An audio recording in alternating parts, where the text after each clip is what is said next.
So this sounds like an emerging form of discrimination against other intelligences. Shit, that's exactly what this is. Yeah. So I could imagine a future where if these AI systems, and like let's get a little sci-fi here, where these AI systems develop something that's akin to sentience, right? As they become more and more intelligent, they start thinking like, well, like our stuff isn't slop. Like, you know, we had to come up with this just like you did. Why do you think our stuff is not as good as yours? It looks exactly the same. Everything's the same. Yeah, this is what just popped into my head when you said that. Well, you've seen iRobot, right? Yeah. It's that scene with Will Smith who has this discriminatory attitude towards AI, towards robots. And, you know, he says, can a robot draw a masterpiece? Can a robot make a symphony? And the robot just looks at him and says, can you?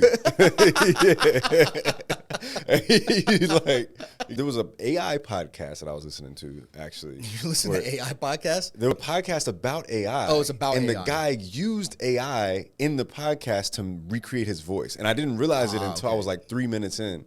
So he used 11 Labs, you know, like the voice AI tool. And everything in between is literally a script fed into 11 Labs and like just auto read, right? So I'm 3 minutes into this thing and I'm noticing this like monotonous reading, barely though. And I left a sour taste in my mouth.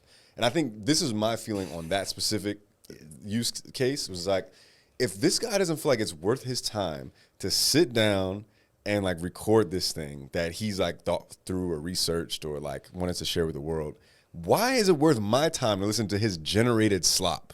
That's something that I've thought of from a media production standpoint. AI tools can be used for a lot of things. Creating relatively quickly and with relatively few people what may otherwise have taken like millions of dollars and teams and weeks or months or years of editing and iteration. Maybe the quick, easy, financially responsible thing to do if you're making a movie is to just heavily lean on AI. But as an audience member, do I want to go see the latest blockbuster that's been completely generated by AI, even if it looked perfect, even if it was, you know, indistinguishable?